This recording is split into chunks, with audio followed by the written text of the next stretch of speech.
প্রতিনিধি কারা? মানুষ। তো এর আগে জিন ছিল, তারা আল্লাহর হুকুম পালন করে নেয়।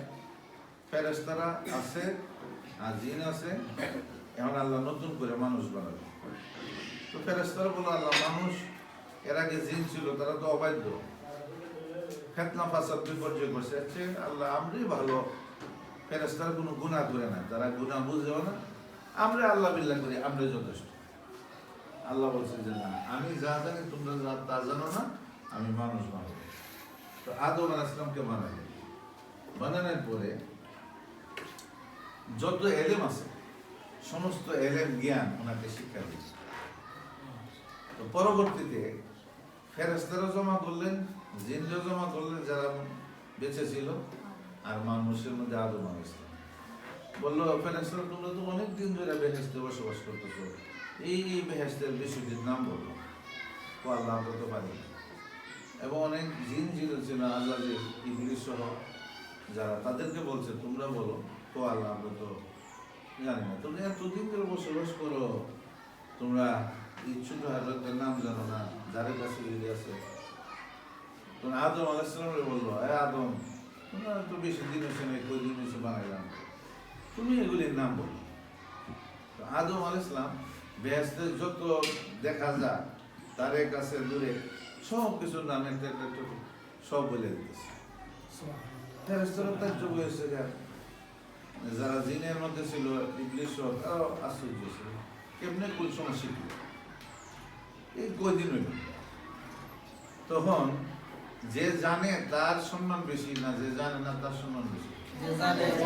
যে জানে, যার কাছে জ্ঞান আছে, সে তো সম্মানিত, ঠিক না?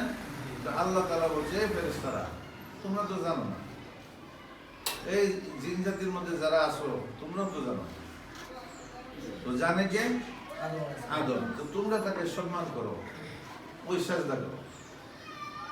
তখন ফেরেশতারা সব ঠিক আছে, আল্লাহ আদেশ দিচ্ছে, আমরা আসলে ওনাকে সম্মান করা উচিত, সম্মান করছে। ওই আজাজিল ইবলিস আছে না, কোন আমি তো এতদিন পর্যন্ত ফেরেশতারা শিক্ষা দিছি, আমি শিক্ষা গুরু, আজকে বুঝি আমি আদমের সাজদা করবো, হয় না।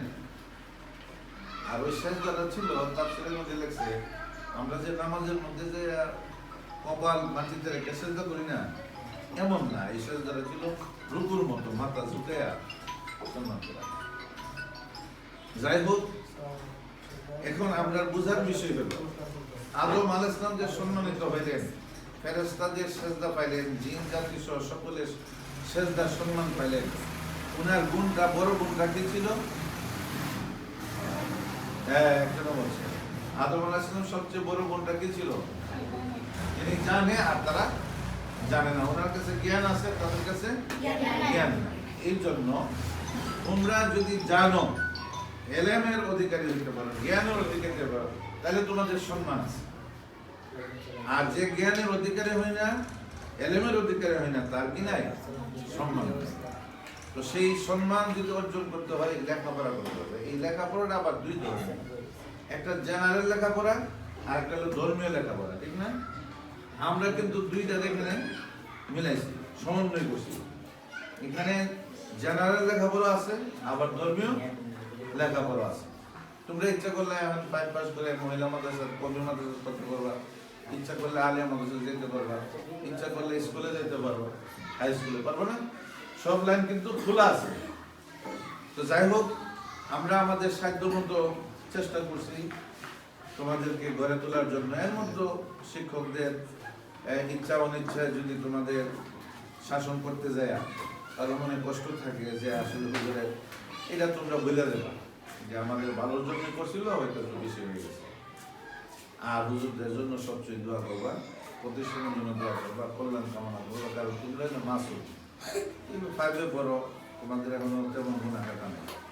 তোমাদের দোয়া বললে আমরা হুজুররা মাদ্রাসার উন্নতি হলে আমরা আমাদের জীবনের মধ্যে বরকত পাবো। আর আমাদের উদ্দেশ্য এইটি যে আমরা যে হুজুর স্যাররা তোমাদেরকে পড়ে উঠতেছে, তোমরা যে বেতন দেবো বা আমরা যে বেতন দিই, এই প্রতিষ্ঠানের শিক্ষকতা না করে যদি তারা অন্য ব্যবসা করে আরো বেশি প্রতি মাসে স্যালারি করে, কিন্তু এরপরও শিক্ষকতা করে কেন? যে তোমরা যখন দেখবা, সালাম দিয়া স্যার বলবা, খোঁজখবর নিবা, তোমরা যে দোয়া করবা, এইটা তো আর ব্যবসা করলে পাওয়া যাবে না, ঠিক না?